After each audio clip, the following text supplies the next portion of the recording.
अभी यहाँ ऐसा कुछ नहीं है। यहाँ कुलाधिपति हैं और कुलाधिपति की जो भूमिका होती है उस भूमिका का मैं समुचित तौर पर निर्वहन कर रहा हूँ। और कुलाधिपति होने के कारण जो कि वित्त पोषित विश्वविद्यालय हैं तो स्वाभाविक रूप से सरकार के साथ भी सहयोगात्मक दृष्टि से सारी वार्ता होती रहती है। कहीं भी जहाँ भी विश्वविद्यालय की कोई ऐसी बात आती है तो आपस में हम वार्ता कर लेते हैं। इसलिए अभी विधिक कोई ऐसी कठिनाई नहीं आ रही है। भविष्य में क्या होगा वो तो भविष्य के गर्भ में है, लेकिन अभी ऐसा कुछ नहीं है।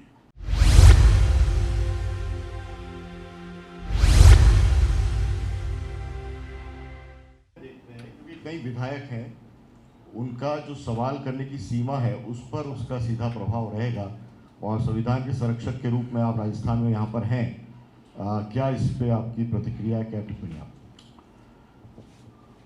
वास्तव में सत्रावसान नहीं हुआ था अभी तक। जो पिछली बार विधानसभा चली थी उसका सत्रावसान नहीं था। तो जब सत्रावसान नहीं रहता तो किसी भी समय वो विधानसभा बुला सकते। जब सत्रावसान होता है तब राज्यपाल की भूमिका होती है। राज्यपाल के पास मंत्रिमंडल के अनुमोदन के आधार पर आता है और फिर राज्यपाल उसको विधानसभा आह्वान करने के लिए निर्देशित करता है।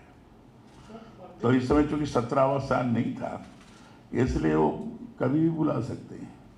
और सत्रावसान जब नहीं होता है तो ये बात सही है कि विधानसभा विधायकों को प्रश्न उस समय नहीं कर पाते हैं, लेकिन वो तो उनके ऊपर निर्भर करता है। मेरा हमेशा ही प्रयास है कि हमारा आपस का सामंजस्य और तारतम्य बना रहे।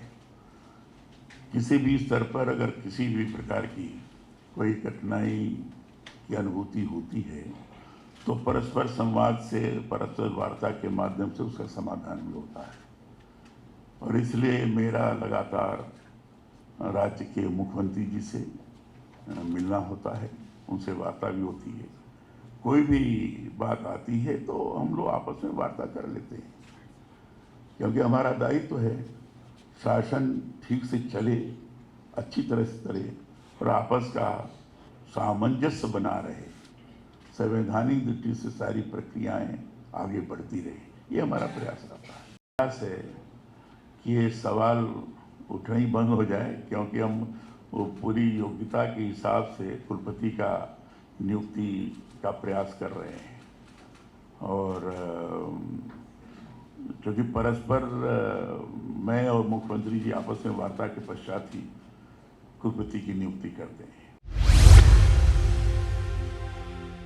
ये राजस्थानी भाषा की आखिरी सूची में रखने की बात तो चली थी और लोकसभा में इस बात को कहा भी गया था। अब वो सरकार क्या करती है उनके ऊपर निर्भर करता है। भाई 2 जगह का था, 2 कुलपतियों का, दोनों गिरफ्तार हुए। ये तो भ्रष्टाचार कोई भी करेगा और निश्चित रूप से उसके विरुद्ध कार्रवाई होनी चाहिए। इससे पहले मतलब विश्वविद्यालयों में ऐसे मामले सामने आए?